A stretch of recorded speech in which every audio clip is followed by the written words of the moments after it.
Blessed is the man that walketh not in the counsel of the ungodly, nor standeth in the ways of sinners, nor sitteth in the seat of the scornful. But his delight is in the law of the Lord, and in his law do we meditate day and night. For we shall be like trees planted by the rivers of water, that bringeth forth its fruit in its season. Our leaves shall not wither, and whatsoever we do shall prosper. Welcome to the Colin Bell Show. Auntie Elaine, good night. Yeah, man, welcome to the Colin Bell Show, everybody. Welcome to Styles FM. Welcome to Caribbean Radio HD. Yeah. Hey. What a night. What a Tuesday night. My people who are called by my name, if they hide them, would have just humble themselves and seek the Almighty face. Yeah, man. We would have hear from him, you know, and the Almighty would have heal our land. I would say to all of the people them were involved in the skullduggery and the foolishness. Remember the people of Jamaica. The people of Jamaica. Yeah, man. It is time for the people of Jamaica to be at the center stage. Good night and welcome to all my people who have been with me over the years. Yeah, man. Who have been listening to Colin Bell, Shaka Fame, for many years. We want to thank you. Yeah, man, we want to thank each and every one of you for sticking and staying with us. You know, through all these times, through the good times and the bad times, through the ups and the downs, you have been with me. I want to thank you wholeheartedly, you know. Yeah, man, I want to bless up the man them. Want to bless up the item for, you know, listening to the man of truth, because it's truth we talk when we come on a Tuesday night and a Saturday morning. We educate the people in an entertaining way. And the intention is to elevate all the people.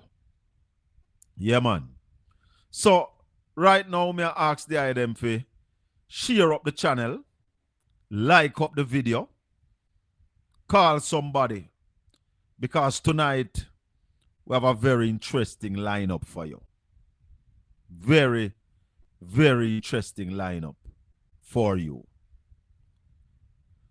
Saturday, we spoke to Miss Janet Calder from a non-government NGO, non-government organization. Miss Janet Calder from the organization called JAMP. JAMP is the acronym for Jamaica Accountability Meter Portal. These people are not politically aligned. These people are advocates for this little country we call Jamaica.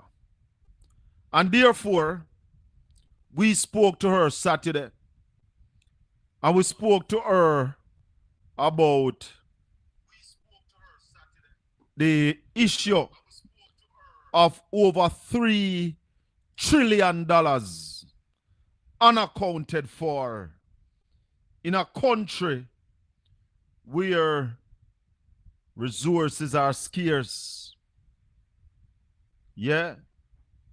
Resources are scarce in this country. People are suffering. People are dying in chairs in our hospitals. But at the same time, when the government makes its budget and the ministries get the money to spend and should account for that money through the Auditor General, we have ministries that have not been given account for these monies. So we spoke to her on Saturday morning, and she gave us a list of ministries that have not been given account for these money. I'm Styles FM listeners and my listeners on Caribbean Radio HD. I say to you that whether you are Labourite or you are PNP, you must put Jamaica first. And if we have a government that is not giving account for the spend, the money that has been allocated to them, then we have a serious problem in this country. And this is not about GLP or PNP. This is about governance in general. When you have the Ministry of Education spending $902 billion over a 9 years period and not saying to the Auditor General, this is how the money was spent. This piece of money was spent. Country can't govern so. When you have the office of the Prime Minister over a 3 years period spending $12 billion and not giving account, the country can't run so. You have the Ministry of Health over a 10 years period spending $695 billion, and the financial statements are not turned over to the Auditor General. The country can't run so. So, may I call in everybody this evening. Come in. Because we are going to be playing excerpts of that interview that we did Saturday morning with Janet Calder. So you can hear for yourself. Because you know, like we say, shaka, political. But we are not fazed by the fact that you want to say that we are political. Because indeed we are. And I said to every Jamaican, get political. Because it is politics that makes the policies that runs this country. So if you are afraid to get political, then you are afraid to participate in the policies, in making or creating the policies that run the country. And if you live in our country and you don't want to participate in the good governance of the country, then you are part of the problem. Obi, I'm going to call you back in a minute. Obi. If you don't want to participate in the creation of the policies, they be big up. You're part of the problem. That's one thing. The other thing tonight, I am expecting my brethren and my family, Stephen Williams. Some of you call him Prime Minister. A former GLP councillor to join me upon the live tonight. That is going to be interesting. But the first thing I want to bring forward to the item tonight, I tell you about analog politicians operating in this digital age, and that now gone away. Hear me now. We heard Prime Minister Andrew Wellness at the GLP conference making a slew of promises, and him call some of them commitment. And when him say, I'm going to pivot, and him going to give relief, and him going to give back. Me tell you every time that digital times are here and analog politicians will have a problem. I went back and I listened to Mark Golding's presentation, budget presentation 2022-2023. And you would be surprised that the speech that the Prime Minister made at the GLP conference sound very much like Mark Golding budget presentation. Now, I want to big up all of the vloggers and bloggers who come here on a Saturday and on a Tuesday night. But most of all, I want to big up the labor right trolls them. We're coming at the chat room and run off on the mouth. I have something for you tonight. I am going to play excerpts of Mark Golding's budget presentation 2022-2023 delivered in the Parliament. And listen to it and tell me if you don't hear anything in this where Andrew Wellness say at the GLP conference. Here goes. Madam Speaker, when the people of Jamaica tuned in to watch the budget presentation last week, Tuesday, they were anxious to hear solutions, the plans and programs to take us out of the unprecedented crisis we are now facing. What they got was pure theatre. Parliament became a pantomime. If the people wanted drama, they could go to the little theatre or centre stage, but they were here in Parliament. The people want real answers to the problems facing them. The Minister of Finance says we're doing well. That is a fantasy. Who are the we of which he is speaking? Not the people in my constituency, not the people in East Rural St. Andrew or the people in Southeast St. Elizabeth. Only a few, the well-connected and the fortunate, are making money and living well. Many Jamaicans are living hand to mouth.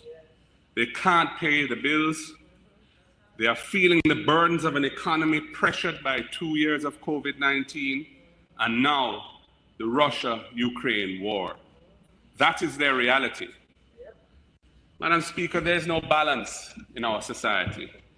We have a deeply unequal society, still divided into the haves and have-nots. The budget presented by the government will perpetuate and indeed worsen that inequality. The pandemic has severely impacted the world economy, and Jamaica was not spared. Having suffered a decline in real GDP of over 10% in 2020, we have not yet fully recovered the lost ground.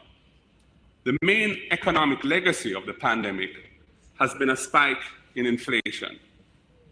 This has been caused by various factors, including increased world demand for goods versus services, supply chain disruptions affecting world trade, and geopolitical tensions affecting world commodity prices, including oil and gas, but also many other commodities.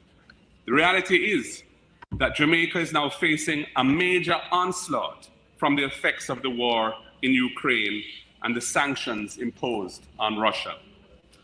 Russia is a major exporter of oil and gas, and the price of oil has rocketed to to over $100 a barrel. JPS, the Jamaica Public Service Company, has already warned of higher electricity costs. Indeed, Jamaica Public Service has called for a national response and is suggesting that the government suspends the taxes on fuel and the GCT on electricity sales to give paying customers some relief during this period. Motorists, taxi drivers, and other transport operators are already seeing massive increases in the cost of gas at the pump. Last Thursday, our shadow spokesperson for finance, MP Julian Robinson, in an excellent and revealing presentation, showed that the ex-refinery price of gas has increased by some 60% in the 12 months through to February 2022. He also showed the massive hikes in basic food prices over the last 12 months, graphically using charts. The conflict between Ukraine and Russia will make things even worse for Jamaicans. Russia and Ukraine are major producers of grains, and the prices of wheat, corn, and other grains are already flying through the roof, and so many other products rely on those basics, including all baked products. Ukraine and Russia are also major suppliers of agricultural fertilizers and chemicals to the entire world. This means that food production around the world will be seriously affected. Sadly, the high inflation that consumers have endured over the past year is only going to get worse. Jamaicans will face higher prices for basic food items, for electricity, for water, because of the high electricity content in the production of water, and of course, transportation. This tidal wave of higher prices will flow through to other items as well. Madam Speaker, mothers will struggle to feed their children. More children will face hunger and malnutrition. Even those who are working will not be able to make ends meet. For the working poor, their meager salaries will not stretch far enough to cover the price increases. So very dark days are ahead for our people, Madam Speaker. The country is indeed on the brink of a deep crisis, but this budget that has been tabled by the government has very few real solutions to this crisis. It is clear that the budget was put together without a strategic response to protect Jamaicans from the economic fallout of the war in Ukraine.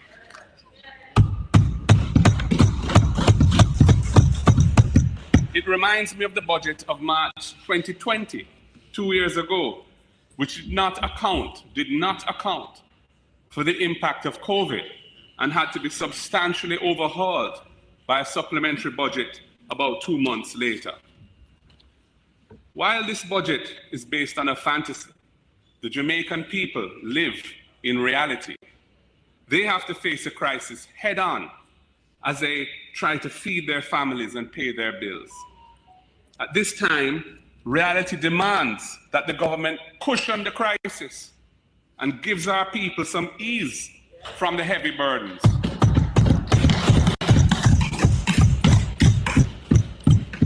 There is nothing in this budget that will give protection to the people who need it most.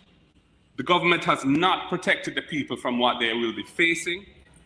The government has no meaningful provisions to protect them from the onslaught of higher prices that are coming. We demand that more be done to ease the burdens on the Jamaican people. Madam Speaker, the Minister of Finance is more worried about appeasing the credit rating agencies and the capital markets than providing relief for the suffering people of Jamaica. The Jamaican people must be our priority.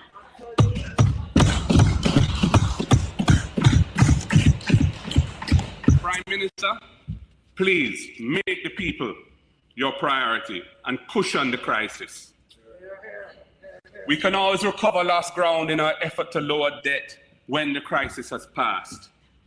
Last week, Tuesday, the minister beat his chest and colleagues on that side beat their desks as he announced that there will be no new taxes.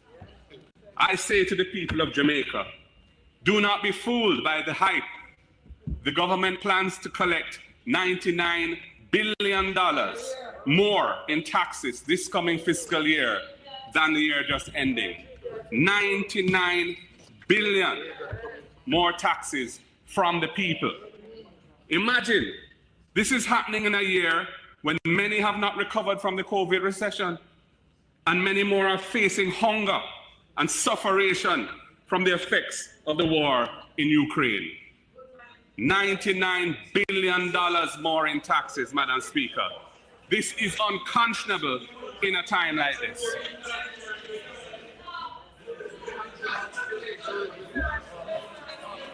We believe, Madam Speaker, that the government must rearrange the budget and find a way to give some of this $99 billion back to the people. Help the people to survive this world crisis that is overcoming us. The minister says he plans to use $2 billion to reduce the impact on some transport operators. He is yet to tell us how this will work. It was a promise that was clearly made up on the fly with no details. He's also promising a mere $750 million for care packages in the coming year. Of the $99 billion of additional taxes, all he is giving back in this crisis is $2.75 billion. At a time like this, when sufferation is on the land and the people are close to the brink, that $2.75 billion is a mere 0.1% of GDP, 0.1% of the country's gross domestic product. It is a drop in the bucket, and it is not enough to meet the needs of our people, as its impact will be minuscule.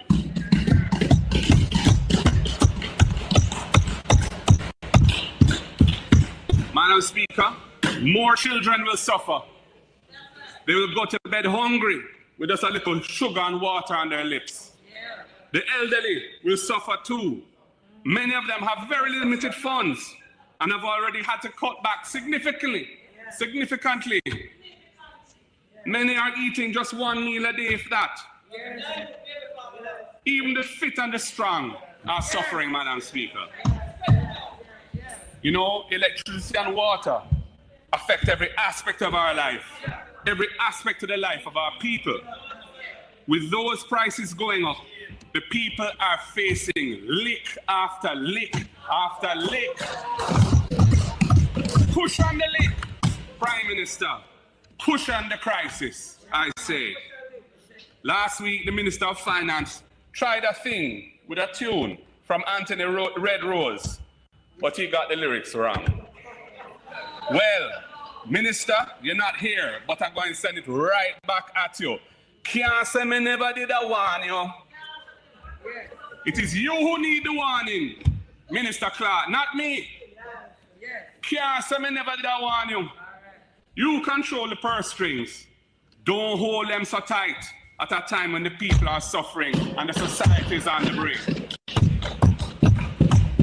You are not addressing this crisis. You have no plan to protect the Jamaican people. I can't say we never did a warning. And the government, if you continue to behave in this way, you'll be riding for a fall. You must hear the cries of the people. They are hurting. They are afraid. People are increasingly upset and angry. Rain a fall, but the dirty tough. Pot a cook, but the youth not enough. A hungry man is an angry man. Act now, Prime Minister. Push on the crisis. Recast the budget. Address the cries of the people. We on this side are recommending the following benefits that need to be substantially increased in the coming fiscal year. Path benefits, poor relief, the amount spent on social pensions for those who are not receiving NIS or public sector pensions. Inflation, especially the cost of basic food items is taking away their ability to survive. These are our most vulnerable Jamaicans. They need and they deserve the protection of the government at this time of raging inflation, and they're not getting it. Madam Speaker, I realize that some of these absolutely essential measures to give our people a break will come at a fiscal cost. The government ran a fiscal surplus of 0.3% of GDP this fiscal year that's ending now, and is budgeting to do the same thing in the coming fiscal year. The plan is to reduce the public debt as rapidly as possible to 60% of GDP by March 2028. Madam Speaker, it was the PNP administration of Portia Simpson Miller, the most honorable, that began the process of reducing the debt. In fact, our administration did the heavy lifting to get the debt down.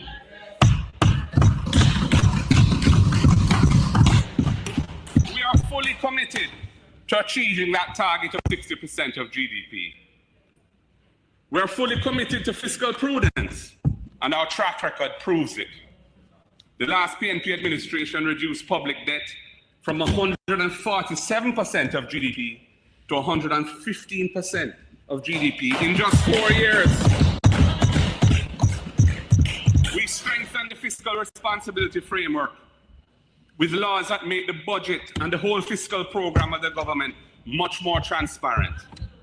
Perhaps most importantly, Madam Speaker, we passed legislation and implemented administrative changes to overhaul the country's tax collection system. The JLP government has reaped the fruits of those transformational reforms since 2016. Tax revenues have increased rapidly over this period, outstripping inflation and nominal GDP growth, and without the need for any net new taxes in the period. Dr. Peter Phillips, as Finance Minister, was Gleaner Man of the Year in 2015 for these monumental achievements. I am honored to have worked closely with him to deliver the legislative reforms that have put Jamaica on a sound fiscal path for the future. And I say, hail the man. But as the most honorable Portia Simpson Miller often says, a responsible government must balance the books while balancing people's lives. The public debt is now below 100% of GDP. Below. And GDP is recovering from the effects of the pandemic. We believe that Jamaica can afford to slow the pace of debt reduction at this time and use those resources to help the people get through these most difficult times. On the other hand, the negative social impact of continued excessive fiscal conservatism when we're in a crisis will do lasting damage to the society. I would support additional expenditures of up to 2% of GDP to address the critical needs facing the society. That's about $40 billion. It is time to focus on helping our people. It is not the time for excessive fiscal conservatism. The government is playing with fire by leaving vulnerable populations unprotected in this vortex of high inflation and the unbearable cost of living. With real GDP growth of 3.5% projected for the coming fiscal year, this expenditure that I am proposing would not worsen the debt to GDP ratio. On the other hand, it would also begin the process of addressing some of the major social deficits that cause our low national productivity and our dire problem of violent crime. Madam Speaker, one thing I love about the Jamaican people is their ability to identify a puppy show.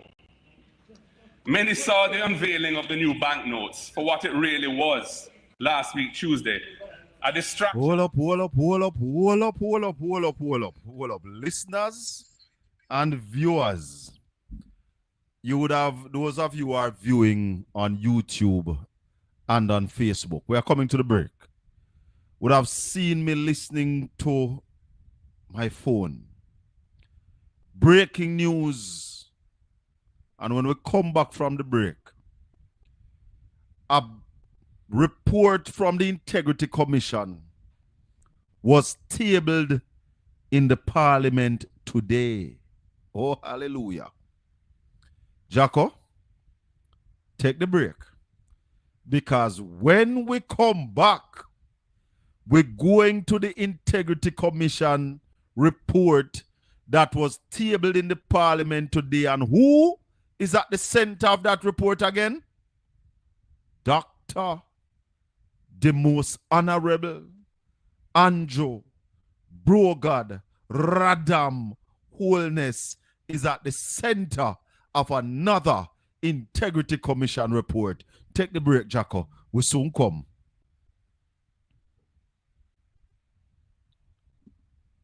My people, call some people because I want to thank my friend Conrad O'Brien for sending me these two clips. Conrad, we have to talk because this don't look good. This year no look good. It no sound good. This story is developing. The Integrity Commission report was sent to the Parliament last week.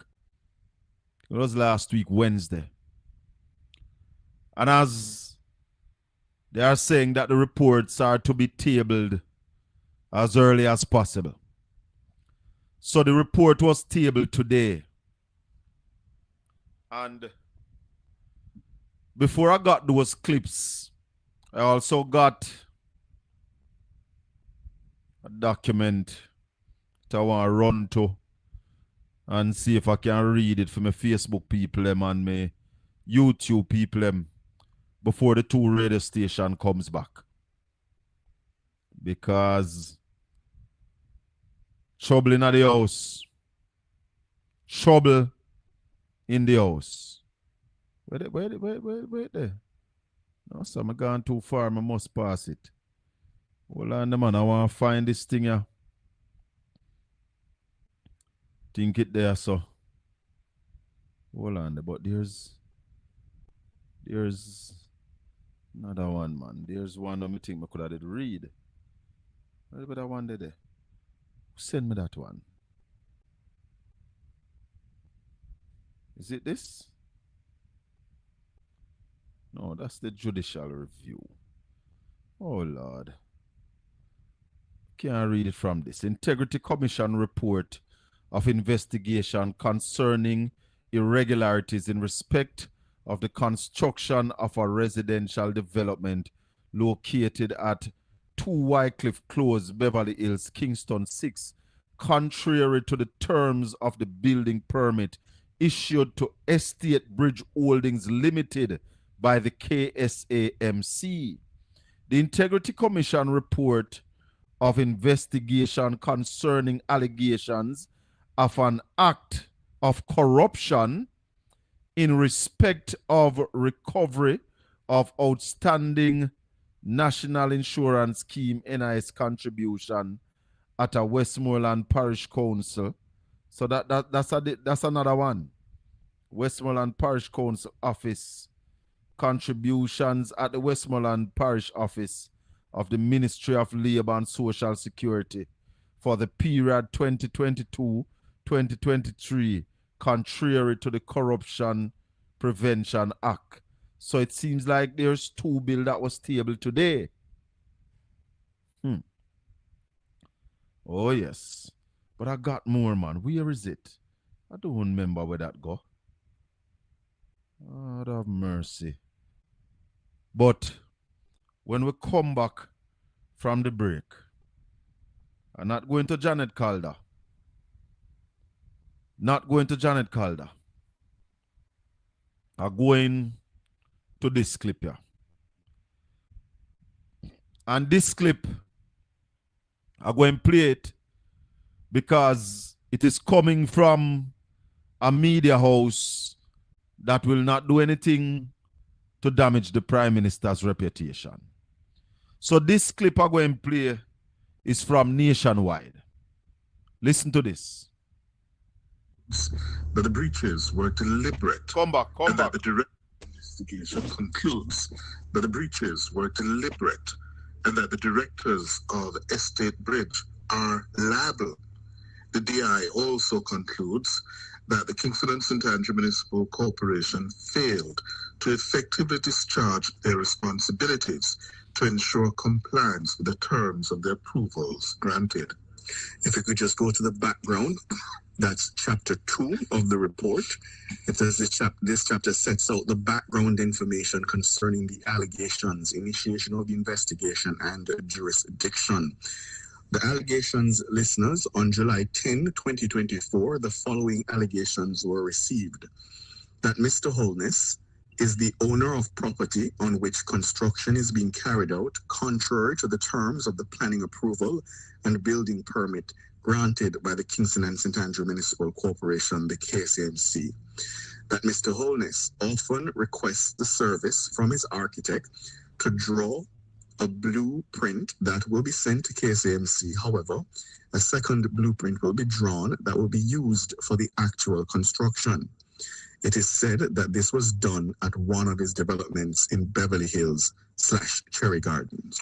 And it continues. On July 11, 2024, the Director of Investigation undertook an unannounced visit to KCMC to inquire as to whether Dr. Holness had directly or indirectly applied for a building permit or permits for a development in Beverly Hills / Cherry Gardens.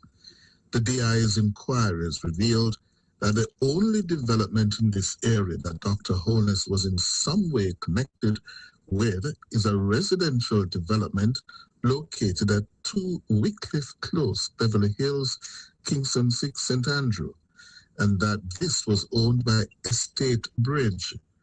Further inquiries were therefore made into this development and an investigation initiated. The individuals pertinent to the Integrity Commission's investigation, the following individuals are named. Xavier Chavans, the Chief Engineering Officer at the KCMC. Mr. Roshane Hamilton, Field Officer at the KCMC. Orion Brown, also a Field Officer at the KCMC. Mr. Sean Martin, Field Officer at the KCMC. Kenado Nesbeth, KNN Designs and Consultants Limited. Mr. Norman Brown, Ms. Sijaya Anderson, and Mr. Adam Holness, directors and shareholders of Estate Bridge. And that Adam Holness would be the Prime Minister's son, I'm imagining. Well, could be. Donovan Williams, Company Secretary of Estate Bridge, and Dr. Holness, the legal and beneficial owner of Imperium Investments Holdings Limited, which is a former shareholder of Estate Bridge. And in Chapter 3, they set out the terms of reference. 3.2, the DI sought to establish, among other things, the following. 1, whether there exists any development or developments in Beverly Hills / Cherry Gardens that was or were connected to Dr. Holness, and if so, whether the requisite approvals were obtained for their construction. Whether the terms and conditions of any approvals and or permits issued to the permittees were adhered to. 3, whether there were any breaches of the Building Act, the Town and Country Planning Act, the Integrity Commission Act, and any other relevant legislation, and whether recommendations ought to be made in respect of the subject matter. Then it goes on to the investigation. Perhaps we should skip now to the conclusions. Yes. That we have a sense of what the investigation is about. And listeners, we are reading this as it just came into our phones. It was just tabled in the House of Representatives, and we're reading it as it literally came into my box, while we were walking into the studio. Absolutely.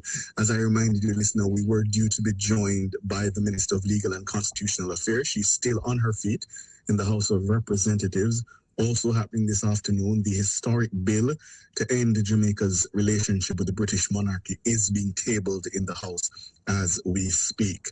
Chapter 7, are you there? No, let's give the directors of Estate Bridge.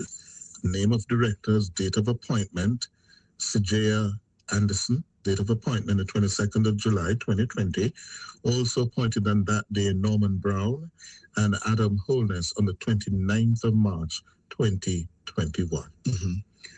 And the shareholders and total number of shares that is stated, Sajaya Anderson has 2,000 shares, Norman Brown 1,000 shares, Imperium Investments, ordinary shares, and the list here is 0.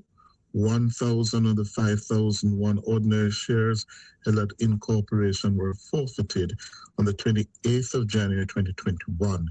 The remaining 4,001 shares were surrendered on the 20th of October 2022. The final shareholder is Adam Holness. He has ordinary shares, 2,000 total shares. 1,000 ordinary shares were acquired on the 28th of January 2021. And a further 1,000 ordinary shares were acquired on the 29th of March 2021. And if we go to 5.13, the Director of Investigations observed that one of the company's shareholders, Imperium Investments Holdings Limited, hereafter referred to as Imperium, is an entity that is familiar to him by virtue of a recently concluded investigation into the statutory declarations of Dr. Holness. And he continues, part of the inquiries relating to this investigation. Before you go on, it's curious that it should use the language recently concluded investigation, because that's not concluded. This is the, let me just look at the footnote. Yes, so this is the investigation that would be that has been submitted to the FID.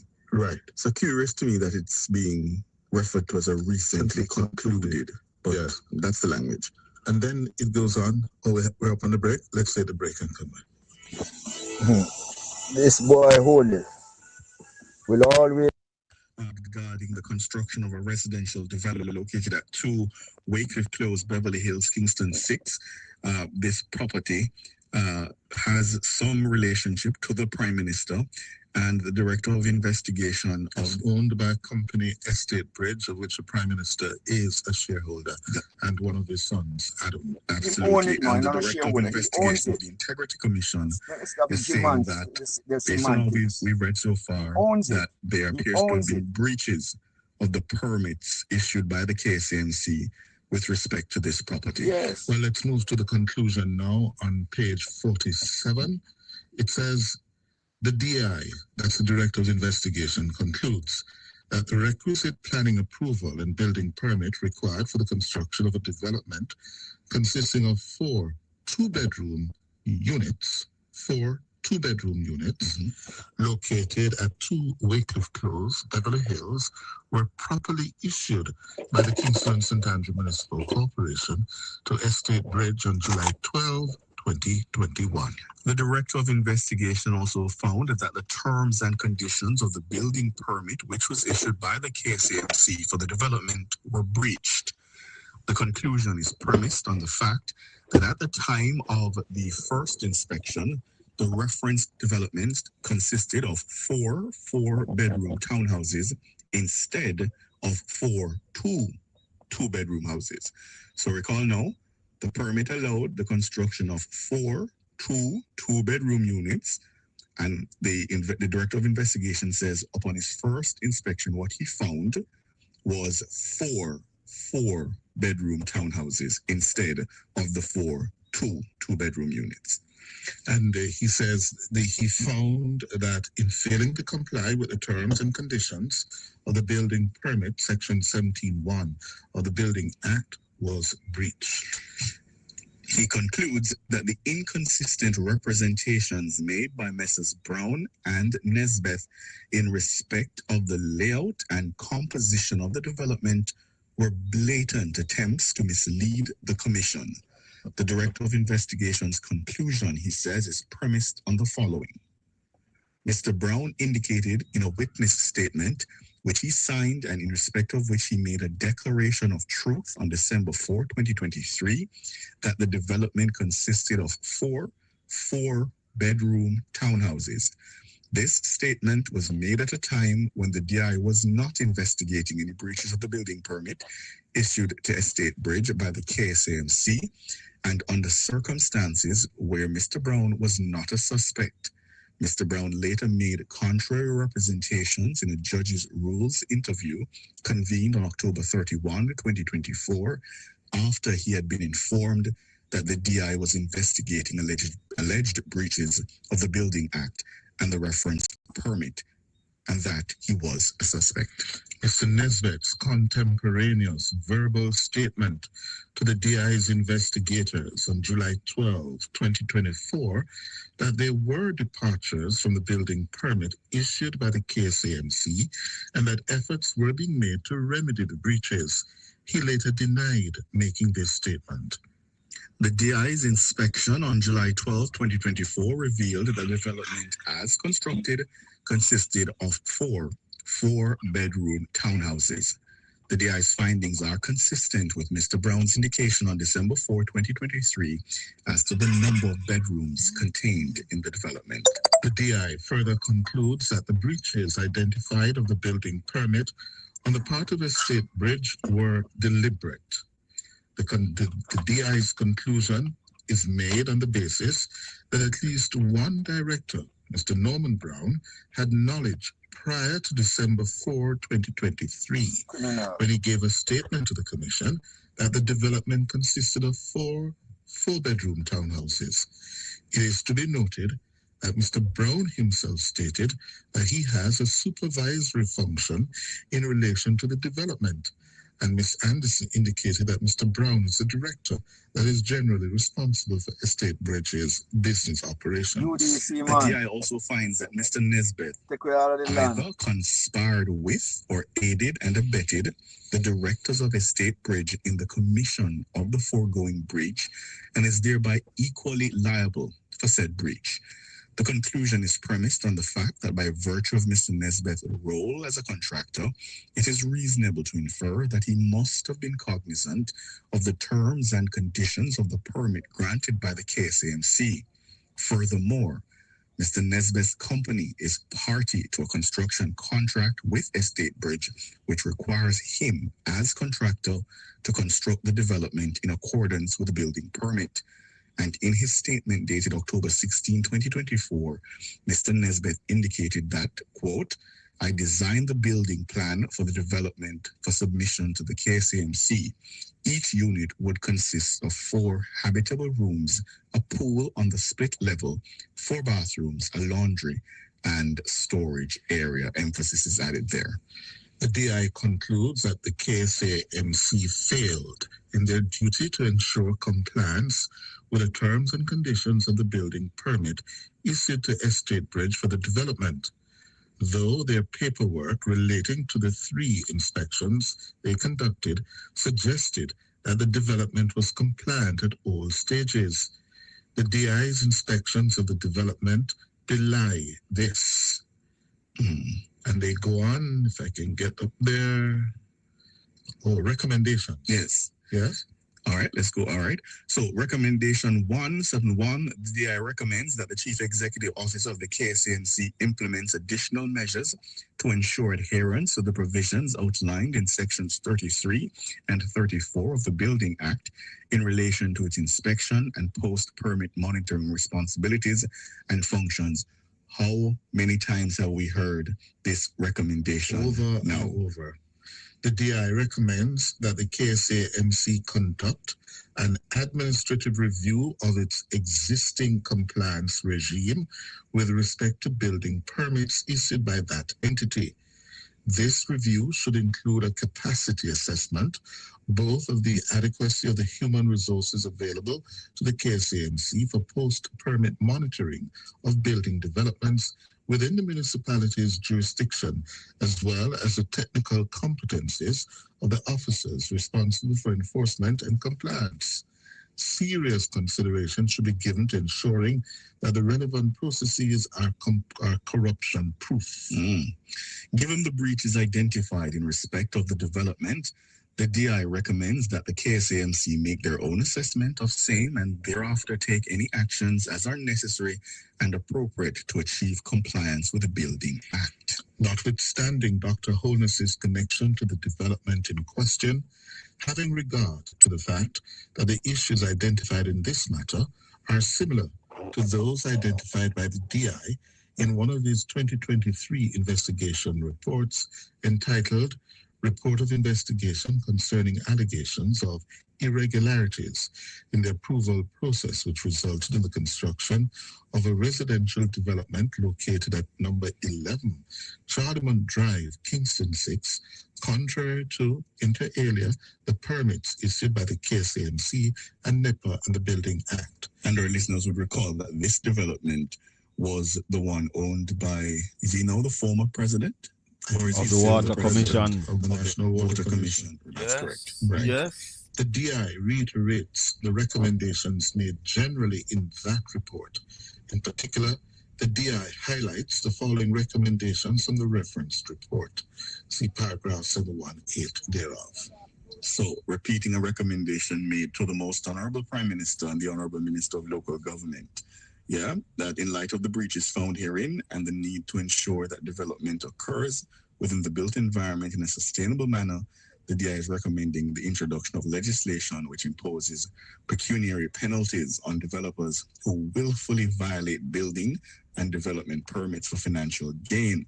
More particularly, profits attributable to breaches should be forfeited, and additionally, developers should also face disbarment in respect of planning and development approval of, or rather for, an appropriate time period post-breach. And require collaboration and coordination between the registrar of titles, local authorities, and other germane entities in a way which ensures that titles are not issued for developments which are constructed in breach of planning, building, and development permits. Additionally, the DI would ordinarily refer this matter to the Director of Public Prosecutions. However, given the ruling of the DPP in the matter mentioned at paragraph 7.4, that's the Charlemont development, the DI recommends that this report be referred to the KSAMC for appropriate action. In a ruling by the DPP dated January 10, 2024, you'd recall that ruling from Paula Llewellyn, the DPP's office held at the time that it's a considered view of the Office of the Director of Public Prosecution that the matter should be referred to the Kingston and St. Andrew Corporation for administrative responses. Right. Mm-hmm. All right. All right, my peeps. This is where the thing reach. This is where it reach. Conrad O'Brien. Hi, Colin. How are you doing? Why? Me all right. Me all right. I am looking in my chat room because earlier, since I started the program, I saw some labor rights up and about. But I'm looking for them since I played this. I don't see them. That disappeared? I'm looking for them. So you have heard those clippings because, as I said to my listeners and viewers, you sent those to me and said, Colin, you must play these, which I have. What say you? And equally, Colin, it was sent to me by someone earlier this afternoon, and Colin. This report, and it was hot off the press, as you heard, one gentleman, Mr. Hughes, said that the information was just coming in. And he was reading it straight from his inbox. You know, just as they were going on here. So in truth and in fact, I have not gotten the opportunity as yet to really download the report, because this now would be up on either the Parliament website and certainly on the well, if you don't have the complete report, Conrad, I can send it to you because I have the complete report. Good. So dear, but Colin, what I want to say that, and I keep on saying this because I personally, Colin, I believe in, giving a person his or her due. And we heard from the Prime Minister over and over about his humble beginning. And we applaud him for coming from such humble beginning and get to the zenith of the political administration here in Jamaica, being the top executive in the country, right? And that you can't take away from him. It would have been driven by ambition and so on and so forth. However, Colin, I am not happy. I am less than happy, as a matter of fact, with what is happening with our Prime Minister.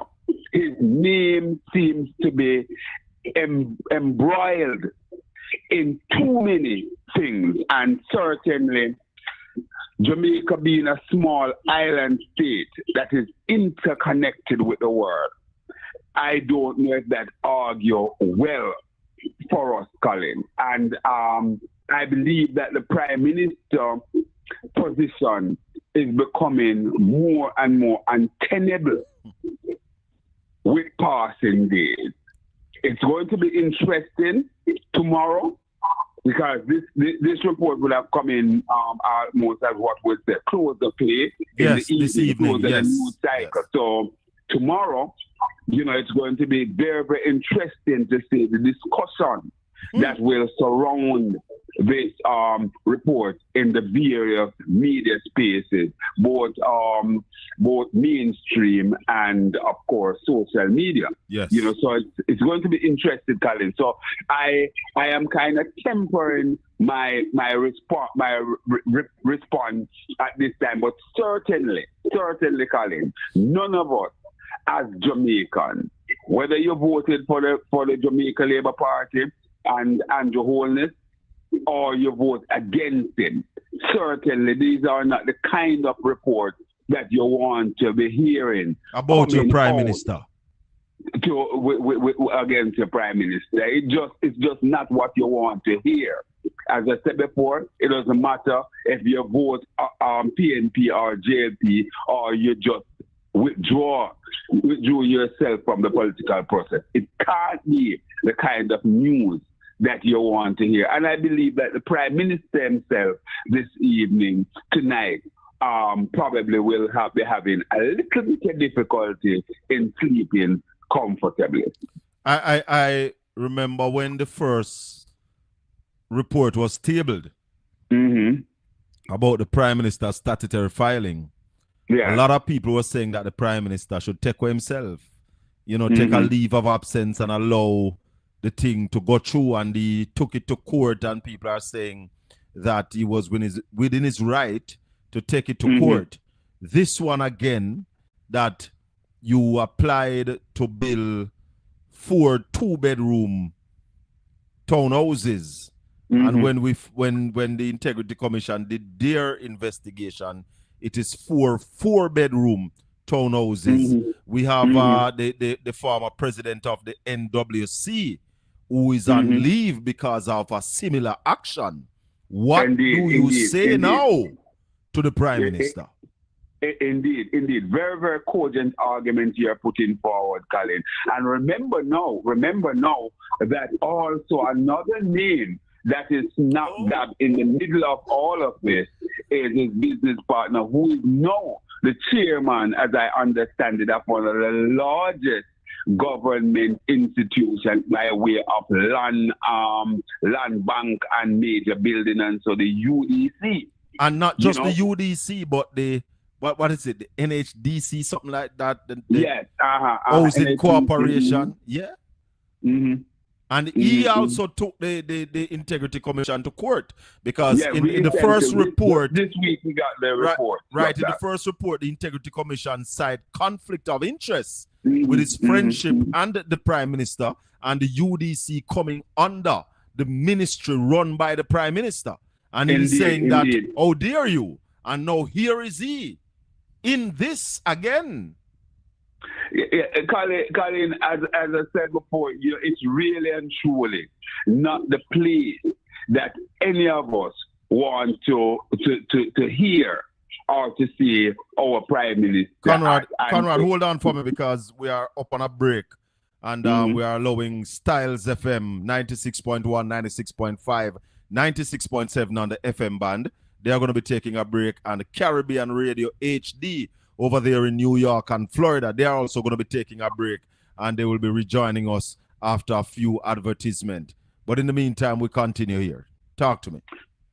Yeah, Colin. As I said before, my brother, it's and if you, I am even a little bit lost for words. It's not normal me, but this thing just keep on coming. It keep on pouring. It keep on.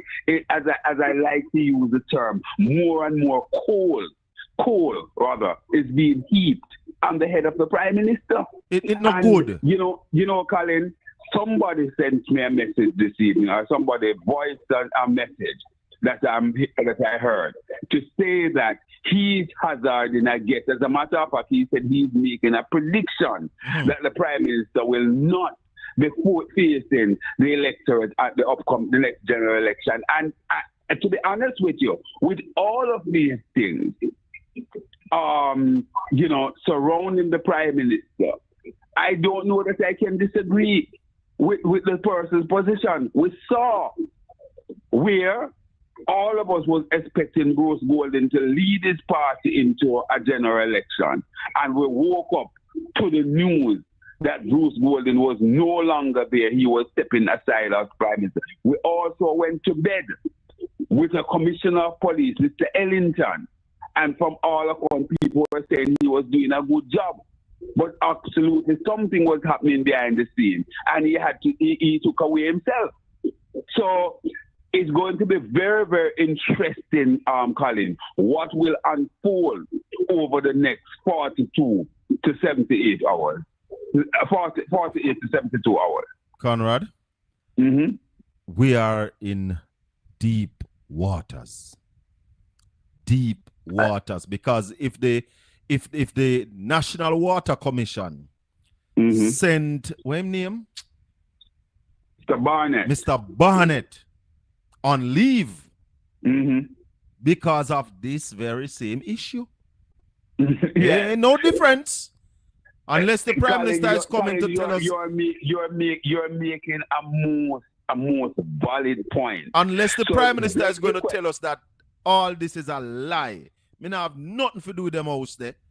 Don't call me name, it is not true. But the documentation is there.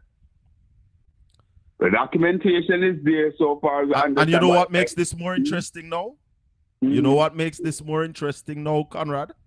Yeah. The KSAMC is now run by a PNP mayor. And what the Integrity Commission is saying that we're not sending this to the Director of Corruption Prosecution. Because in the case of Mr. Barnett, the DPP said that it is the KSMC that can go to court with this. So we are sending this to the KSMC based on what the DPP said in the Mark Barnett case. We have precedents. So we're following the precedents now. So it's going to be very, very interesting to see how the relatively newly minted mayor of the KSAMC, what he's up about 6 months vintage now. Well, February, March, April, May, June, July, August, September, October, November. No, man, 10 months, man. 10 months. Going into 10 months.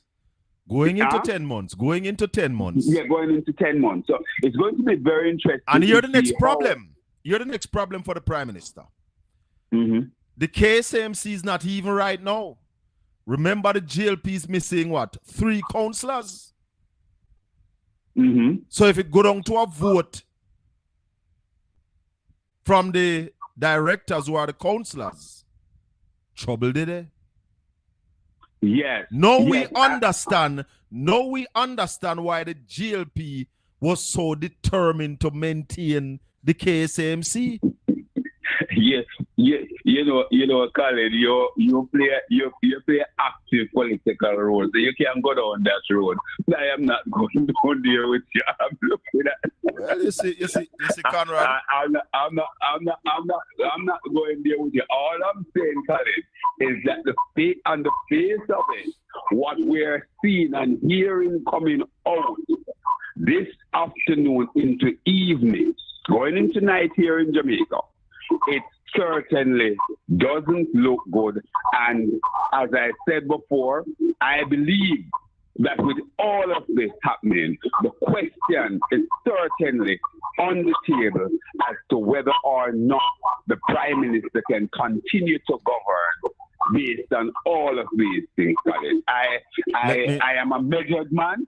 And I don't want to get too embroiled in certain things. But certainly on the face of it, I think I'm in a good place to make this argument come. Conrad, thank you very much. You're working with me, right? Yes. You're working with me. Yes. All right, Colin. Thank you very much. Thank you for the clips. clips. Thank you for the contribution. Blessings, my brother. All right. One love. Conrad O'Brien, News Talk 93 FM, the fireman. Boy, I don't even know if I want to go to Miss Calder tonight again.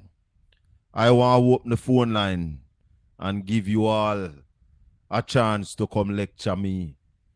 I want the GLP trolls them to call in tonight. Stop hide back on the keyboard.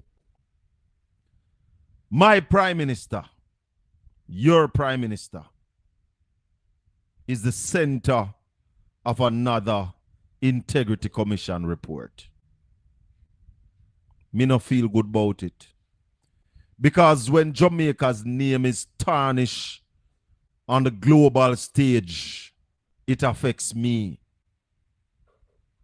Someone might want to say, go on, Shaka, Kaya, PNP. Let me tell you something. It is Jamaica's first. And I join a political party because I want to participate in the process of governance of this, my island home. That's why I join a political party. And I tell you every day that I have more respect for a labor right than for somebody who don't participate in the process of how this country is governed.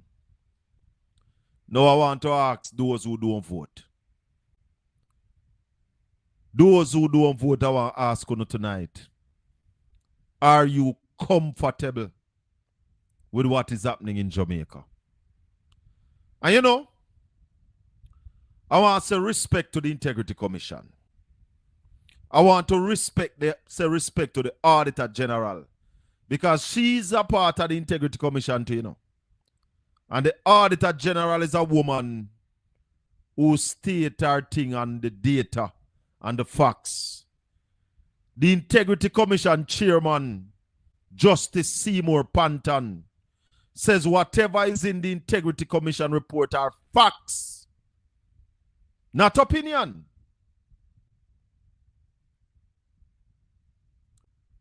I have said it on this program. And so much thing when me say already. That a Prime Minister should not be doing business, personal business, while being a Prime Minister. It will cause problem. This Prime Minister is hustling and juggling too much as a Prime Minister. Man, you can't be Prime Minister and a hustle and a scuffle and a juggle, so it no right. That's why your name a call up so much, brother. If you're not satisfied with the pay, raise it. But you see you raise the pay and your arrogance come out and talk about, you not take it. Because you don't want nobody tell a lie, but you not take it. I might just give back everything. How can you afford to do that on $12 million a year? Because you hustle and a juggle.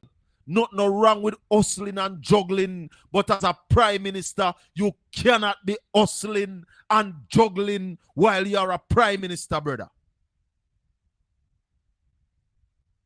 All men are not equal, and therefore, as prime minister, you get special treatment. You see? Some of my man in my KSMC are getting in trouble. Can you see the Integrity Commission report and name some man from KSMC? And it come again to the building inspectors. But which building inspector are going to walk on the Prime Minister's project and go say the Prime Minister's project breach? Which building inspector are going to do that? Brother? I tell you now. Me ask you now, if you don't think the labor rights are going to still stand with the Prime Minister now.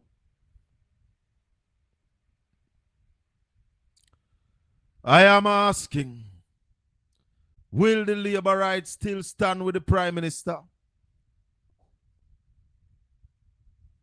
People say a day in politics is a long time.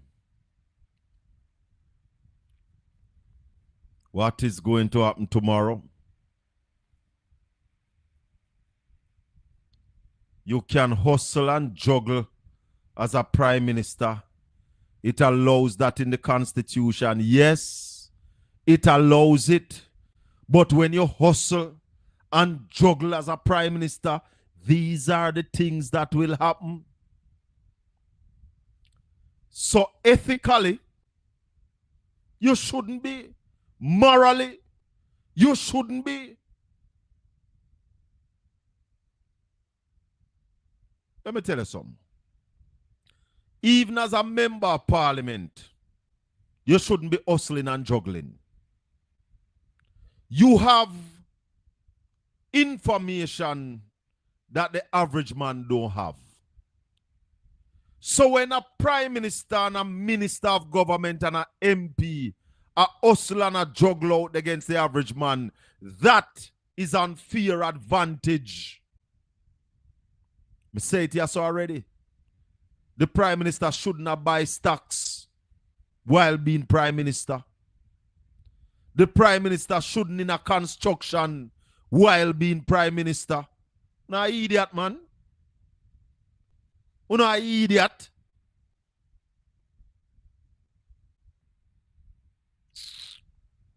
Let me tell you something.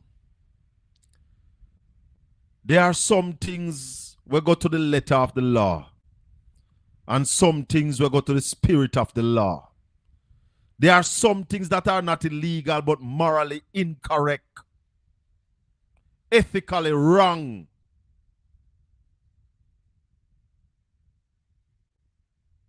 Basil, you tell me which building inspector I go up on a site and know say the prime minister thing that and go report said breach. It would take an extraordinary person to do that. And that is why me a big up the Integrity Commission, because these are a set of extraordinary men who are and women who are working at the Integrity Commission to come out with report against the Prime Minister. 804-7072 are taking your calls. And if you know the Styles FM number 453-1444, you can call upon it too. My people, some people have the saying with them say Jamaica is not a real place. But I know Jamaica is a real place. I will still hope that Stephen Williams, Prime Minister we call him, will join us. Because I'd love to hear him views upon this. conflict of interest. Whole heap of that a go on. Whole heap of that a go on. You see, it's when corruption run rampant in a country, you know, you start get dictatorship. Because in those cases, people can't afford to give up power. Because if they give up power, prison is the next action. Prison is action. If they give up power, prison is the next destination. And then when you have that kind of situation, people want to start dictatorship because they can't afford to give up power. I hear a minister of government say when he think of the PNP becoming government again in tremble. And I wonder why you tremble. Wonder why. Wonder why.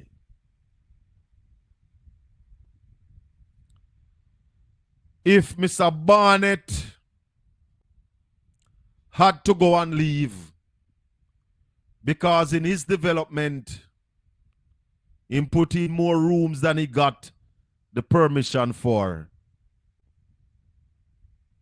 Let's see if it plays true to form when I say to you, all men are not equal. Will the Prime Minister take a leave of absence because of this situation? Yes, I see what happened in Syria. I'm following it. I see what's happening in France too. I'm following it. Jamaica, Jamaica. Why? Why them are dirty up Jamaica? Why are they dirtying up Jamaica and destroying Jamaica's reputation? Is what? Me tell you no about analog politician operating in a digital age. Obviously, the Prime Minister's salary was not enough.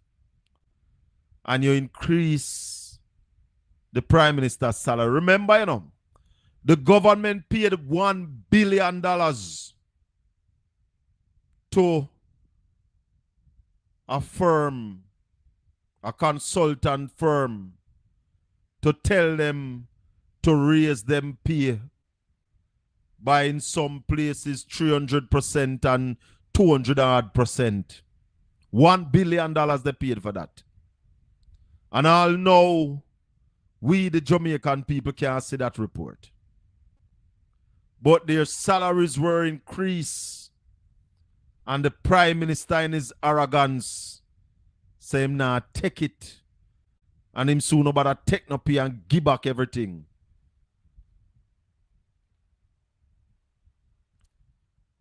Hold on.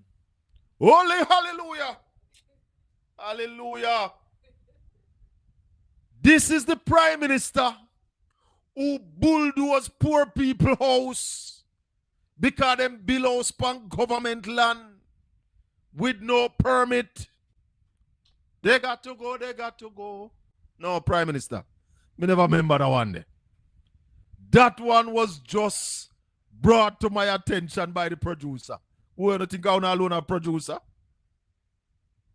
Prime Minister, you reported in Parliament the day before that you were going to send bulldozer. And you bulldoze the people in house. Time come. Time come now. My God. No. Prime Minister, you can't stay. You cannot stay, Andrew. Andrew, your time has expired. You can't stay. Andrew, if this is true, you can't stay. And the Integrity Commission, not tell no lie. You can't stay, Andrew. No. Call everybody now. When the producer find that can come in here, come warm me up and over. No, Andrew, you can't stay. You bulldoze the people in house over Clifton. Why you do it, Andrew? You bulldoze the people in house over Clifton. Mark Barnett had to go and leave. Prime Minister. Where Starboy say? I know you have a bag. Me mama. No. KD Knight say, I know say you have a bag. Andrew, you can't stay. Call all our labor right through them. Tell them, say, Shaka Fame say, Andrew got to go. You can't stay, Andrew. You go over, you send bulldozer over Clifton. Send the army and the police force. And you bulldoze poor people house. And now, you're breaching building permit. Yes. Come shut me up. Come shut me up. You better call your Prime Minister. Call your Prime Minister now. Because you must have your Prime Minister number. Call him now. And tell him, say, me, Shaka Fame, Colin Bell, saying, gots to go. Me say, guys, one heap of passa. Me mama. No. Holy golly. And let me just say this. That the views expressed here are not necessarily those of Styles FM or Caribbean Radio. Brother Gary, somebody wake up Brother Gary and tell Brother Gary, say, me saying Prime Minister, gots to go. Wake up Brother Gary and tell him. Me tell Brother Gary, you know. Say, Brother Gary, when we are blaze fire, we blaze fire, you know, brother.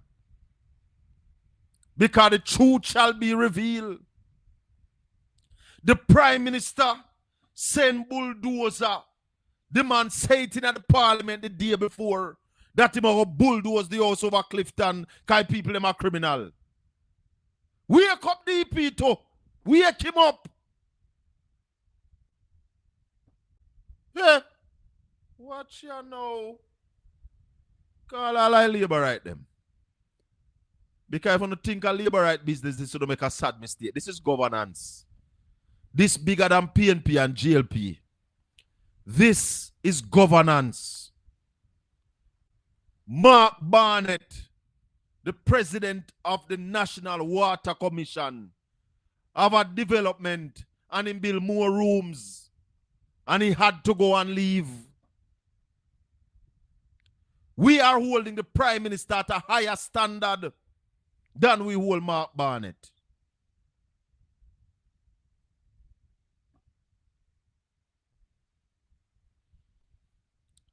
If you don't think, say, we are going to turn Jamaica in a dictatorship, we don't make a mistake. Jamaica is a democratic country run by the rule of law. The parliamentarians and the police are supposed to ensure that the laws are adhered to. And if the Prime Minister breaks the law, time come.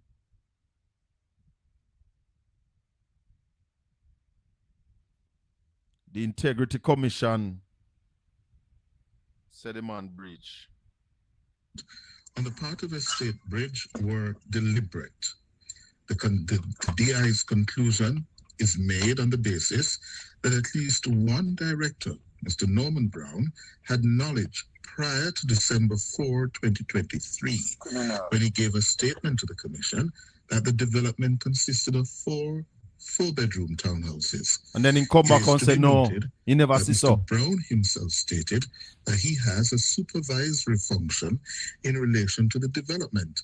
And Ms. Anderson indicated that Mr. Brown is the director that is generally responsible for Estate Bridge's business operations. The DI also finds that Mr. Nesbitt either conspired with or aided and abetted the directors of Estate Bridge in the commission of the foregoing breach and is thereby equally liable for said breach. The conclusion is premised on the fact that by virtue of Mr. Nesbitt's role as a contractor, it is reasonable to infer that he must have been cognizant of the terms and conditions of the permit granted by the KSAMC. Furthermore, Mr. Nesbitt's company is party to a construction contract with Estate Bridge, which requires him as contractor to construct the development in accordance with the building permit. And in his statement dated October 16, 2024, Mr. Nesbitt indicated that, quote, I designed the building plan for the development for submission to the KSAMC. Each unit would consist of 4 habitable rooms, a pool on the split level, 4 bathrooms, a laundry, and storage area. Emphasis is added there. The DI concludes that the KSAMC failed in their duty to ensure compliance. Stand up. Stand up. Stand up. You see, when God get ready, you have to move. You have to move. When God get ready, you have to move. You could have black, you could have white, you could have rich, you could have poor. When God get ready, you have to move. So, chat what you want chat. Say what you want say. You can't wrong and strong. Now, it's one thing with Cliff Hughes, you know. I can't tell you this. Cliff Hughes is going to call the news. Whatever coming at the news, Cliff Hughes going to read it. His opinion might shaky, but he might give you the facts. Once him get the facts, he might go give you. So once the Integrity Commission report reach him going to read it.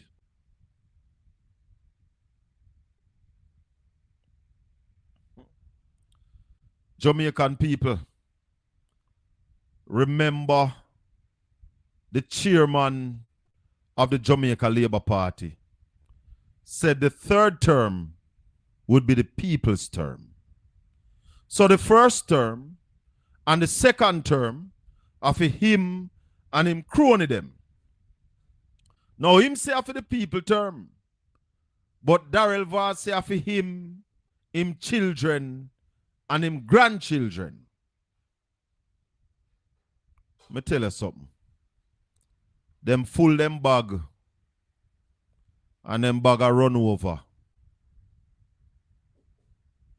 Them full them bag and them bag a run over. So, a time to fix up the country again. Because the country mash up, you know. The country, not true Colin. He pick and choose what to expose. This was too big to hide. Who a pick and choose what to expose Nadia? I know. You see, you still have some serious people in Jamaica, you know. Members of the Integrity Commission. The Auditor General, Pamela Monroe Ellis, is a lady who do her work without fear or favor. You see, these are the things why a certain lady in the judiciary, the GLP, try everything to keep her in office. But you hear me say? When God get ready, you have to move. 804-7072. We are take the final break on Styles FM and on Caribbean Radio. We're going to take the break. And when we come back, we want to hear from you out there. We want to think how this look. Who want to make any prediction? Will the Prime Minister go on a leave of absence? In fact, a man said it in a meeting I was in earlier this evening. I said, where you get that from? Because the man said it like him know for sure that the Prime Minister going on a leave of absence. Hey! That brother, they say it in the meeting. I said to him, you hear that part in the news? But the man was so darn confident. But maybe he saw the report before I did. Well, I got the report before I read it. Because I got the report from about 5:30. The report was sent to my phone. But I was going into a meeting. The meeting should have started at 5 o'clock. And we started a little after 5:30. So I never look at it. Jacko, take the break. Caribbean Radio, take the break. We soon come back. I can catch my breath.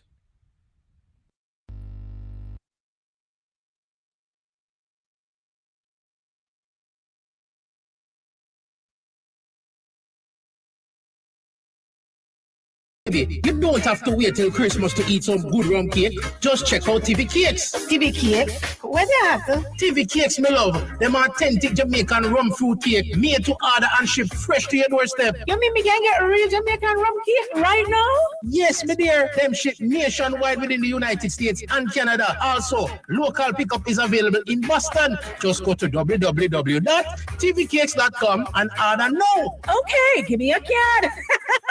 Don't wait for Christmas. Treat yourself to TV Cakes authentic Jamaican rum fruit cake today. Order at www.tivicakes.com. TV Cakes, love at first bite.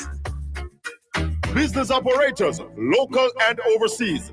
This announcement is for you. Styles FM is an internationally known radio network with worldwide listeners in over 120 countries. From our studio in Port Antonio, Jamaica, to the ears of the people in your community, our listeners can be your new customers. Styles FM is an economical, efficient,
Welcome back. We're there. I see if Styles ready. Because the final half on the way. Wake up, everybody. Wake up. Wake up, everybody. No more sleeping in bed. Wake up, Jamaica. Wake up, Jamaica. Wake up. Wake up. Saturday morning, when we talked to Janet Calder, she told us that for 3 years, OPM, Office of the Prime Minister, spent over $12 billion and the financial statements were not turned over to the Auditor General. Welcome back, Caribbean Radio HD. Welcome back, Styles FM. What go on, brother? How are you, sir? Me not good. Me I tell you, well. I am not good. You're not good because you have been expecting too much from nothing. You see, it's not expecting too much, Mystical. But the fact that we are a quote-unquote democracy, a quote-unquote independent nation, a quote-unquote educated nation, and then you have leaders behaving this vulgar and this graceful manner? Let me say two things before I go a little further in my contribution. You see, history is the greatest indicator, yeah? Yes. And the greatest explanator of intention. You know what I'm saying? Talk to me. So back up as much as you can. Even back up to the 9 years, because we're dealing with the tenor of this government, right? Yeah. Of the Andrew Holness-led administration. Yes. So let us take it step by step, and then we come to this grand conclusion. Now we see the fulsome disclosure, yeah, of intent. Another thing, that must be borne in mind, we cannot exempt the voting population, yeah? No, we can't.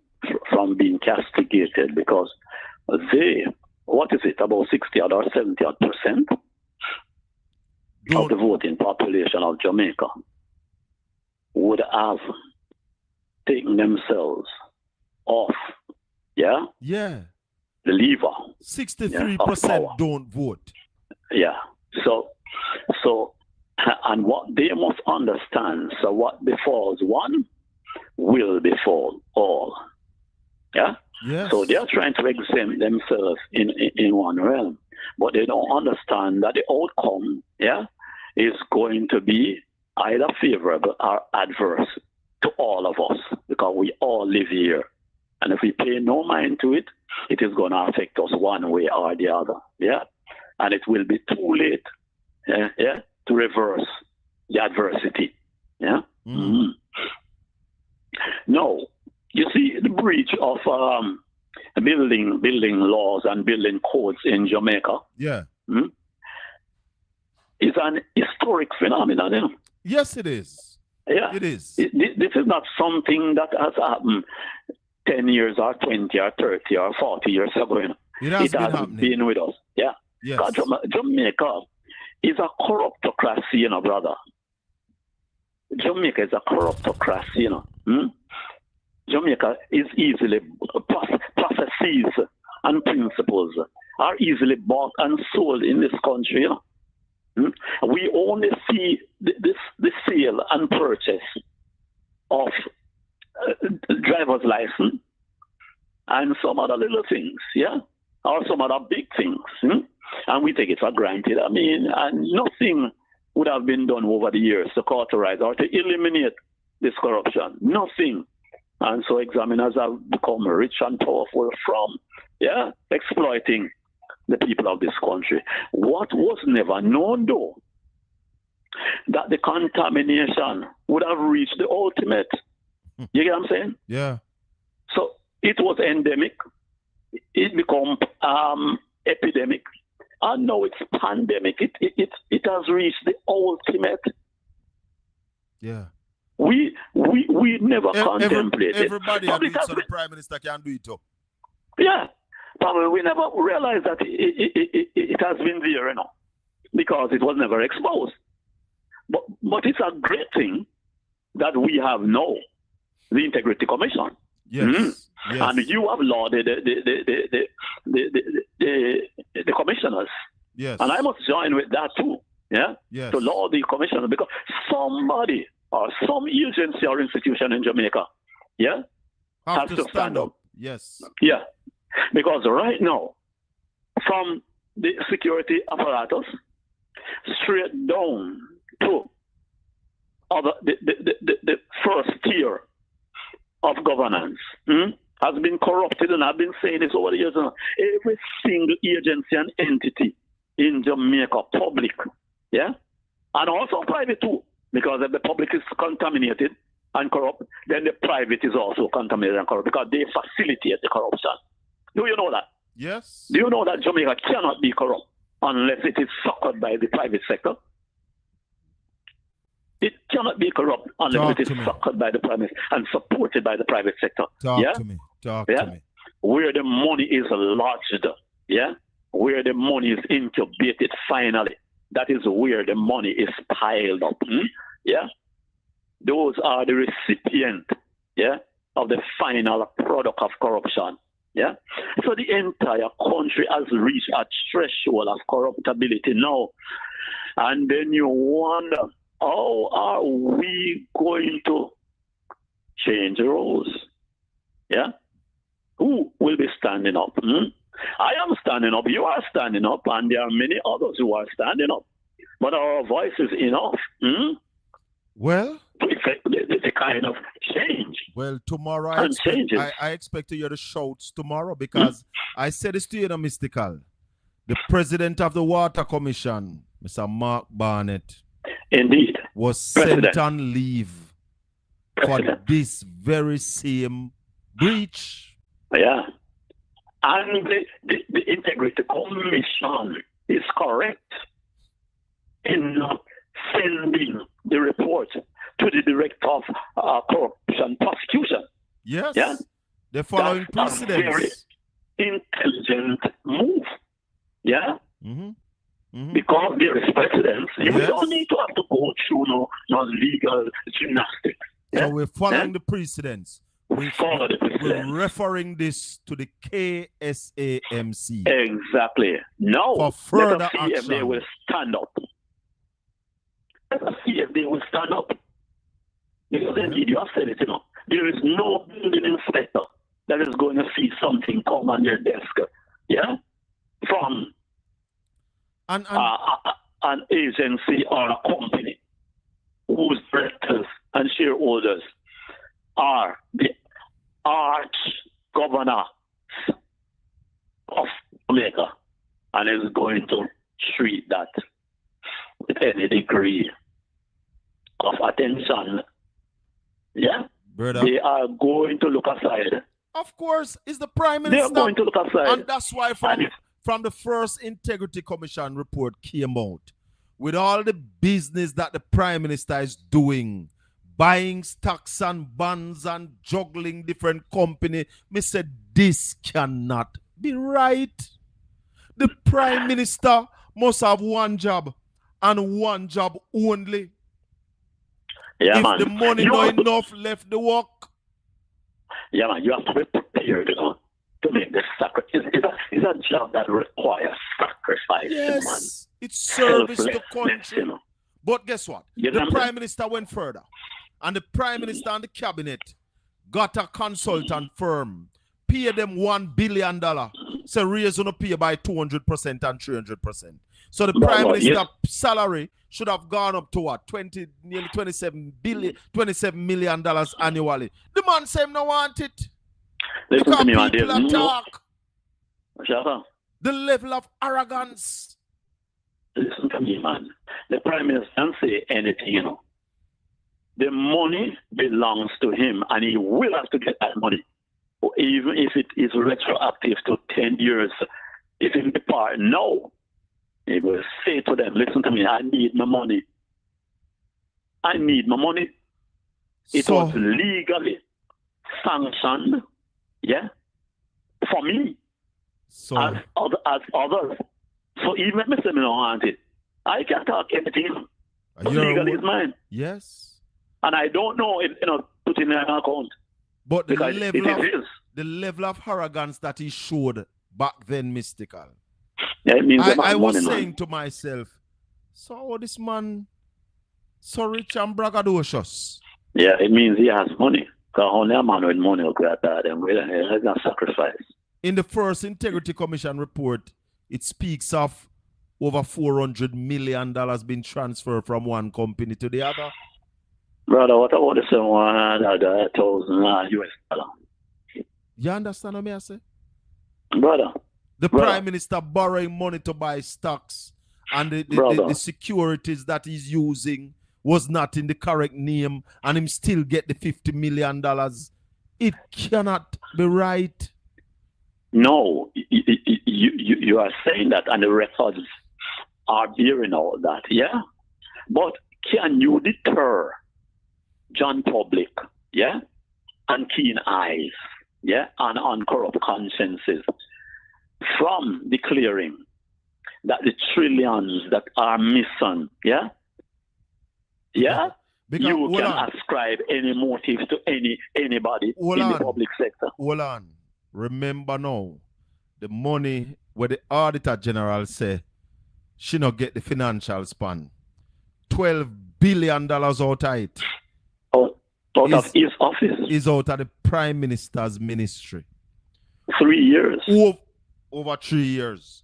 Over $1 trillion is at the Ministry of Finance, brother. Shaka, this is where accountability supposed to reign supreme in the Ministry of Finance. Start and stop. But everybody was out. You see, the media in this country, they have a lot to answer to, you know. And I know why they cannot answer.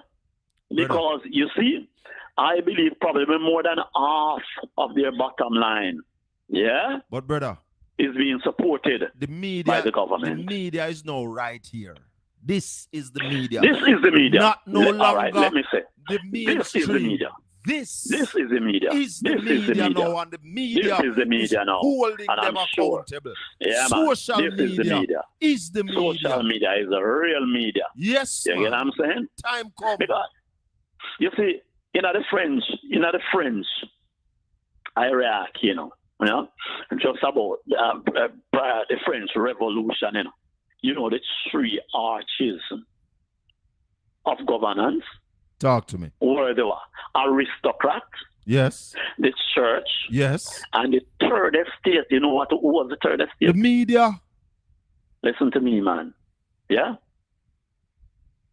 They act on behalf of the populace. So the populace was the third estate, yeah? And the media was the fourth estate. And the media should have been the fourth estate. Yes. Yeah. Sorry. Where is this media? Where is this media?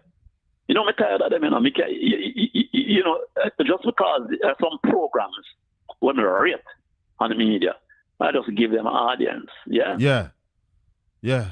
But otherwise, I don't pay much attention to them because I don't get no information from them. I still listen to the news to see what comes out of it. But what? Now go back to the finance minister. Yes. Colin, listen to me. That man should be extradited to Jamaica. And then you say, on what charges? You want me to tell you one of the charges funds. You want me to tell you one of the charges I want to bring him back on? Yeah. There is $120 million that the Auditor General said that Grace McLean was pay back. And the Finance Ministry sat back and allowed time to elapse. And that money went down the drain. Man. Bring him back. Make him answer charges for that $120 million. And who celebrates him more than the media? Who celebrates him more? Everybody corrupt in this country. Every institution, it is at a rock bottom. We are in the quagmire, in the swamp. Yeah? Brother? When it comes on to holding systems accountable, it's we down on the ground here. If we were waiting for them to stand up for us, there'll be no standing up for us. But I'm sure that at the end of the day, them can endure what we endure and go through. The country, one day of our suffering. The country is heading into a recession. No, man. The country is not heading into a recession, The country is in a recession. The country is in more than a recession. The country is dead. Brother? The country is dead. Inertia. Yeah? You know what I'm saying to you? Yes. One of the most alarming matters, that comes out of this report, is where two, unless I wasn't hearing properly, two two, what it is now? Two diagrams. Is it diagram? What is it? Our title, which one? No, man. I don't know where you're going. Architecture, man. Or We're two dealing with blueprint. architecture, design. The blueprint. Blueprint is the word. Blueprint. Yes. Two blueprints. One with the 2 apartments and another with the 4 apartments. The one that was sent was the one with the 2 apartments. So when that is approved, we just deal with the one. And that's why the Integrity Commission said it was deliberate. You know what? They said it was deliberate. Yeah, man. Yeah, man. What do you think will happen tomorrow? You know, I don't know. You know, Colin, nothing amazes me anymore when it comes down to these people. You know? Nothing. But these people are so irrelevant to me and to the processes of governance and on corruption. I was in a meeting. Corruption. I was in a meeting this evening, Mystical, and a brethren in the meeting, and we were talking about election. And the brethren said, but something I forgot go on because the Prime Minister go up on a leave of absence. But to the man said, me have to stop and me look at him and me say, you heard that in the news? And Mystical, to the man said, with confidence and surety, me I wonder if him know something I mean or no. Well, let me say this, yeah? And I'm sure a man of your insight and foresight will agree with me. There is currently, I want you to listen currently, no? Yes. No alternative in the Jamaica Labour Party to Andrew Holness. What have I said a while ago? The bench empty. Nobody on the bench. There is no Why you think everybody, yeah, hands are underneath him, holding him up? Because they know if him move out, there will be no Jamaica Labour Party. Because he is a carrier of the Jamaica Labour Party. Yeah? The footmen and the ground soldiers, they're so. The man thing there. Yeah? You get what I'm saying? Who is going to take over that and carry the wear? It's finished. So it means boy, this man not going to really move quite easily. You know? No, but how can he not, Mystical? How can he not with Mark Barnett thing fresh presently happening? Right. How can he not? All right. So why has he not? Well, it just bust this evening. No, man. No. So what about him? Him know before. What about the other? Why do you think he might fight the thing so hard? It's only that this catch up on him now. He score one goal. He commit suicide. Yeah? That's why he can't escape it. And that's why I ask you what will happen tomorrow. And everything will continue just the same, man. He will debunk it and find all kind of gymnastics to go on about it. I mean, I try because the country is cajoling. Not the country. So I guess the spin doctor them in the nets right now are practicing tomorrow. Yeah, man. They will go and rally around the cemetery, man. Yeah, they will continue to rally around the cemetery, yeah? Mystical. And do you see what happened this evening? Let me introduce a bill, yeah? Oh, in the house. That bill will not go nowhere? You know, things it has something to do with this. Why do I rush it? you know, thing. But the bill not going anywhere. The bill needs a 2/3 majority, don't? You know, need a 2/3 majority in both houses. Mm-hmm. And they will not get the 2/3 in the house, in the Senate. In fact, the Senate is short. In fact, them short. How much senator them shorter? 2 senator? Them name the 2 senator yet? Well, they won't do that all tomorrow morning, man. So Matthew Samuda and Don Webby, they have not named those replacements as yeah, man, but that can't matter tonight. When we wake up tomorrow morning, you say, new senator in the house, you know. And we wake up tomorrow morning and you say a by-election for the vacant seats in the KSAMC. Hold on. Somebody asking me a question. Why you think the parliament was empty? The parliament was empty today. Empty today. Me never watch. I was on the road. Yeah, man. They're empty because about 20 people, by their count, about 20 of them they go over there. Oh, wow. So, they're lower. You know, claps and all the cheers and all them. No, I never get to listen no night. Yeah, man. Was the Prime Minister in the Parliament? I don't know. Because I was just tuning in audio. So I don't know. But I doubt you. I don't know. But it was appalling to me today listening to Parliament, though. Well, I am listening appalling. Tomorrow. Why? I never hear the latter. I heard 2 contributions from 2 MPs. One from Eastern Westmoreland and one from Eastern St. Thomas. And it's the most appalling contribution I've ever heard in Parliament in all my life. Well, man, I wonder how these people, who they represent. What do they represent?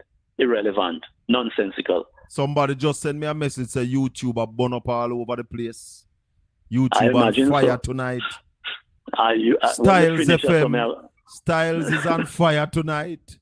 Caribbean Radio is on fire tonight. The world is on fire, brother. The world is on fire. Jamaica is burning. Jamaica is burning up. Yeah, Bible man, you know. Yeah, but never can son named Belshazzar and him have a feast and you know with all the gold and the silver them went from Jerusalem. When them mashed down the temple. You know, while I celebrating them, man, and the hands of Almighty Yahweh are right on the wall, you know, man. Then you know you're writing on the wall. You know, you hear me that sing earlier. Say when God get ready, you have to move. All right, me tell you fast. Your kingdom is what numbered hour. Finish. Yeah, it's man. Done. Yeah, and we have proclaimed it years and years. It come to the crunch now. No one can stop it, you know. It is what it is. Yeah, at that time. Yeah. Mystical. Yes, we are at the rising of the sun tomorrow morning. Respect. On the news cycle. Hope it rise. Blessings, brother. Blessings. One love. 804-7072. What a night. What a Tuesday night. Jamaica, our leaders are failing us miserably. Jamaica, corruption is rank and riding high in the country. If you decide to lead, the expectation of your mannerism, of your operation are going to be high. We expect more from a prime minister than the average man in the street. His reputation must be beyond question as a minister of government. Your reputation must be beyond question. And I've been saying it, that when you become prime minister, it is service, is not a job to get rich.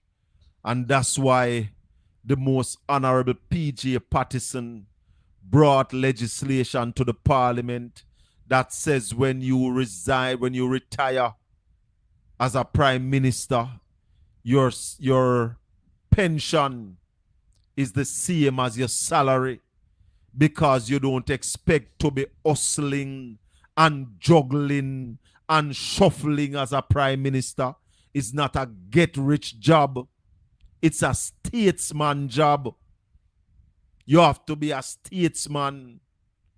The job as finance minister is a statesman job, because you're angling the country's purse and you shouldn't thief a dime. We have lost our way. Our leaders have taken us down the wrong path.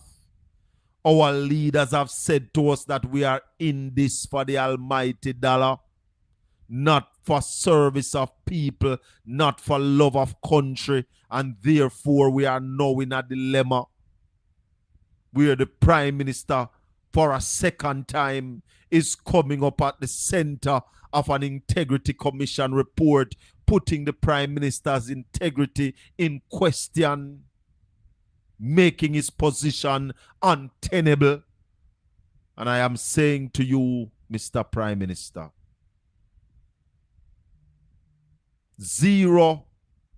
900 hours tomorrow morning, your resignation or your leave of absence should be in the parliament. Talk to me. Talk to me, caller. Yeah, man. No, go on there. Boy, all the things are going on. Your background too noisy, man. Calm down for the noise in your background. Talk to me. This is radio. Styles FM. Yeah, man. Yeah, talk. I say the Prime Minister work on to get rich. No. Of his service. Then hold on. All the rest of Prime Minister then we pass this one. Then they rich. Me no know Bruce Golding rich. Michael Manley died a poor man. Then what happened to PJ Patterson? PJ rich. PJ still living in Jamaica. You know that? Eh? PJ. Yeah, man, no twist up on the mouth. How much business PJ? How much company PJ have? How much company PJ Patterson have? What? How much companies PJ have?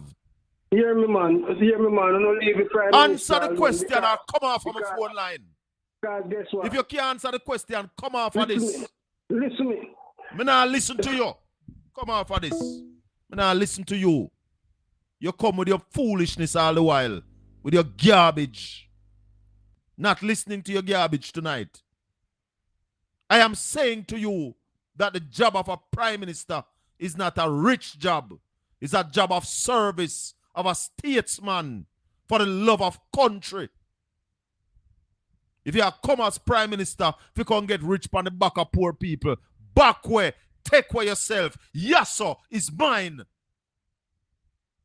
Rubbish. Stupid. Crayfish brains. But rich.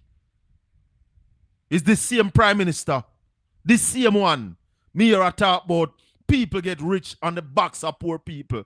Him start being MP when I'm 25. Never work outside of politics. How you get so rich? And you don't want nobody to question the Prime Minister. Take care of yourself. You can't tell me how much company PJ Patterson have. How much country Portia Simpson have. How much company Bruce Golding have. Tell me these things. Come with facts and data. Mark Golding rich before he come in politics. Mark Golding wealth no come from politics. Talk to me, caller. Yes, good night, Mr. Bell. Good night. Talk to me. Good job you're doing of highlighting the things. But you know what I'm concerned about? Tell me. Say if Andrew them was in opposition. Oh God, this burned down already. This country burned down already. They would have allowed. Not just loud. They would have burned this country down with this amount of corruption. Yeah, man. PNP need to go up on the offense. Them people are serious. Them people are serious. I tell you that. Brethren. Them people are not joke people. PNP can't joke with them people, man. You know the first time I think PNP should have taken to the road? When Andrew bulldozed the people and also over Clifton. Of course. Bulldoze poor people house, government land. And to me, the quiet can look as being complicit to me, you know. And I'm afraid of that. I'm not lying. I'm fear. That is a serious argument, you know. Yeah, me fear they look there, look good. With it this being so quiet. Brother, being so quiet, it look like they're complicit. Mark Barnett, president of the National Water Commission, for the same reason, Bill House outside of the permit is now on leave. Yeah. What will the Prime Minister do tomorrow? What is this? What is this saying for the young people of the country? Where this a lead to? When young people say all of this. When young people say this now, wait I tell them to do. When the leader I do all of these things. For example, you set as a leader for this scammer them. Because they must say everybody can scam. Because the leader scam the leader, do this. Get rich at all costs, brother. Get rich at all costs. And then you have idiot like the caller a while ago. Come and defend it. No pay them no mind, man, because them they just come for muddy the water, no. And muddy the water, no. Well, it now go muddy so, you know. It now go muddy so. Yeah. But me I beg you call pan PNP for make but their voices be heard. Their voices need to be heard. Well, the PNP must come out tomorrow morning.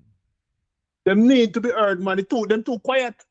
The thing was if Andrew was in opposition with 1/10 of the hour. Man? How we are talk about?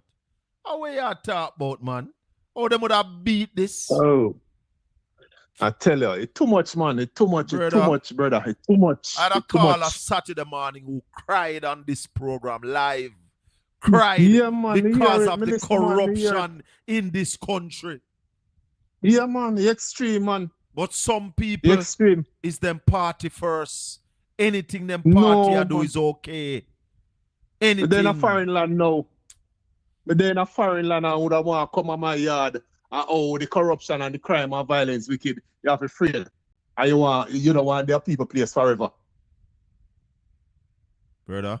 No want their people country forever. No want make me yard for nice. Jamaica for nice, man. Because Jamaica can nice. Yeah, man. Yeah, man. Jano, it's too much, man. It's too much, brother. It's too much.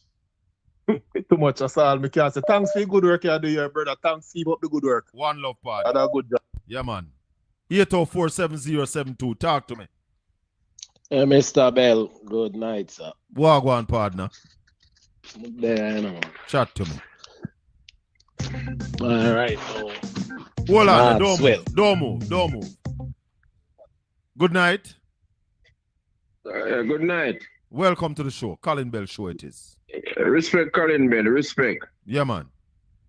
You know, I've been saying this for a while, you know. And I believe the Jamaican people too quiet, brother. We are waiting too long to rise up against this government.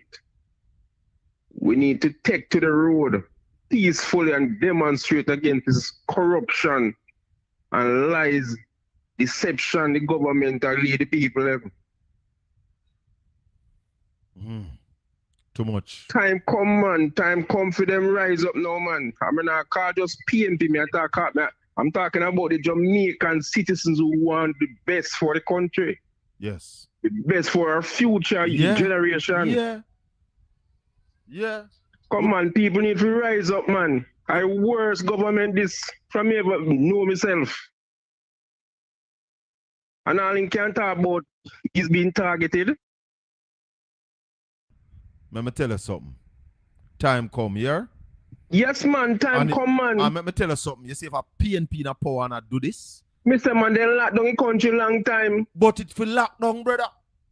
This not for go on.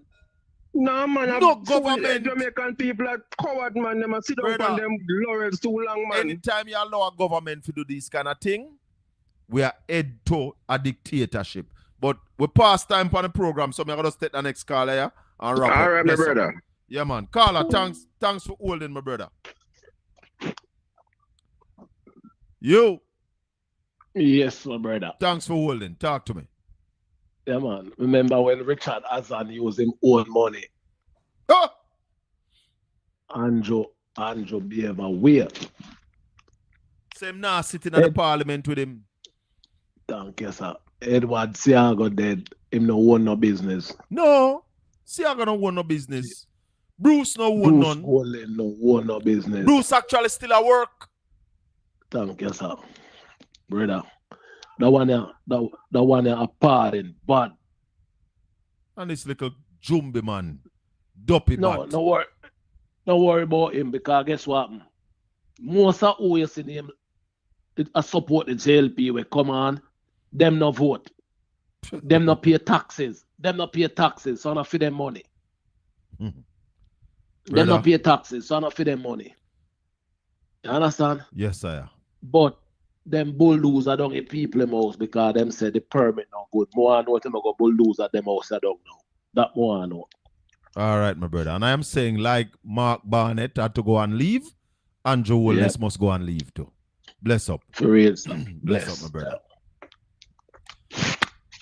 This has been the Colin Bell Show. The views expressed here are not necessarily those of Styles FM or Caribbean Radio. Want to say thanks to Father Jacko in the studio for holding down things. Thanks to Caribbean Radio for staying with us. Me I go bake some cake tomorrow because I have been taken to classes and we are going to bake Christmas cake. So if you want Christmas cake, just give us a call. Let me tell you the number where you have to call to get Christmas cake. It is 420. Hold on. 420-8394. That's 420-8394 for the best Christmas cake. May the good Lord continue to bless and keep you. Make his face shine upon you and be gracious unto you. The Lord lift up his light and give you his peace, now and forevermore. Until we meet again Saturday morning, when we are blaze more fire, defending Jamaica and the people of Jamaica. Colin Bell saying, bless upon yourself.